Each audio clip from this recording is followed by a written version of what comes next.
Hello, wise wanderers of the internet, and welcome back to Stoic Outlook, the channel where philosophy meets everyday life and sometimes trips over its own sandals. Today, we're diving deeper into Areté, that magical Greek word that sounds like it could be a type of fancy cheese but actually means living your best life. Get comfy because we're talking seeds, grapevines, and the deep wisdom of not turning into an angry sheep. Intrigued? Let's go.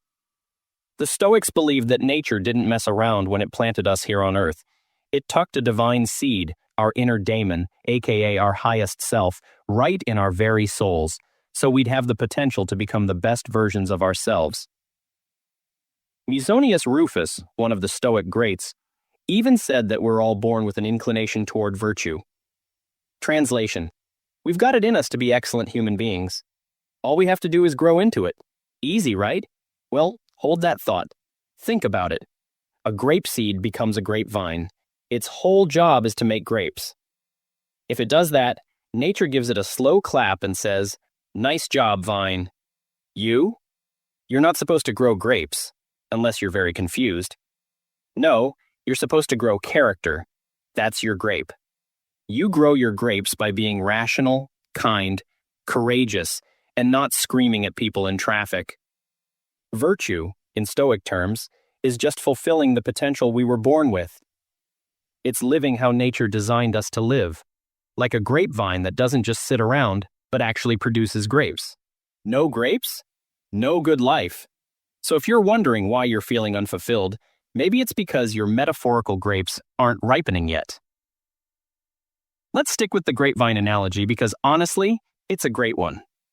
The seed's natural potential is to grow into a thriving vine and bear fruit. That's its version of Areté, living in agreement with nature. And here's the kicker. It doesn't need a beachside villa, a sports car, or 1 million followers on TikTok to do that. It just needs to grow, stretch toward the sun, and make grapes. For us humans, it's the same deal.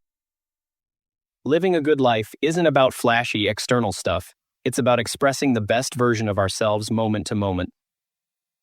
Everything we need to thrive is already inside us. Stoicism's appeal is that the good life sprouts from within, not from external bling. Whether you're rolling in cash or couch surfing, healthy or battling a cold that won't quit, you've got everything you need planted inside you. Your inner grapevine doesn't care about your credit score. It just wants you to grow. All you have to do is water it with wise choices and prune away bad habits. But wait, there's more. The Stoics pointed out that the one thing that separates us from wild beasts or woolly sheep is our ability to use reason.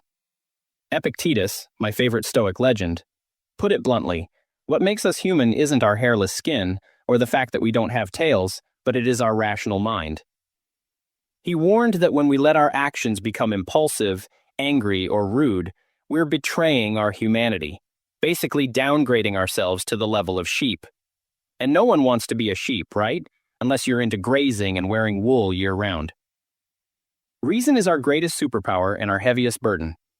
It's what allows us to think, act wisely, and live in harmony with the universe. When we use it, we're thriving. When we don't, we fall into regret and anxiety, basically a grapevine producing raisins instead of grapes. And nobody's happy with raisins. So how do we live with Areté? It's about using reason to be the best version of ourselves in every moment. That means making choices that align with our highest potential, whether it's being kind to a stranger, staying calm during chaos, or just not yelling at your toaster. It's about honorable, praiseworthy actions that benefit you and others. And here's the Stoic twist. Virtue doesn't stop at just you. It's a package deal. It's not enough just to be smart. We have to apply those smarts to 3 areas of life. Our own mind, where we choose rational over reckless, our relationships, where we honor and support each other, and our role in the universe, where we accept life's ups and downs with calm grace. This tri-zone of Stoic living keeps us rooted, no matter how hard the storm blows. Now let's be honest, you're not going to be perfect. The Stoics knew that. That's why they invented the Stoic Sage. Think of this guy as the Adonis of character. He's wise, calm, and perfectly in sync with himself, humanity, and the universe. He's never irrational, never angry, and probably has great hair. But here's the thing. The sage isn't real. He's a hypothetical ideal, a north star for us mere mortals. Like your character GPS constantly recalculating when you do dumb stuff. The Stoics didn't expect us to be the sage. They just wanted us to aim in his direction. Because striving for perfection, even if we never fully get there, still makes us better. The sage helps us visualize what our highest self could look like. He's like that little voice in your head saying, "Come on, you can do better," but in a nice way. And while we might never hit sage-level perfection, every step we take toward it is a step closer to eudaimonia, that happy, smoothly flowing life we're all after. So there you have it. Living with Areté means striving for your highest potential, using reason as your guide, and keeping those metaphorical grapes growing. It's about being your best self, not just for you, but for everyone and everything around you. And if you mess up, don't worry, just aim for better next time. Thanks for joining me today on this grape-filled journey into Stoic wisdom. If you enjoyed this and want more philosophical fruit analogies, like, subscribe, and share this with someone who needs a little Areté in their life. Remember, you've got the seed of greatness inside you, so go out there and grow those grapes. See you next time.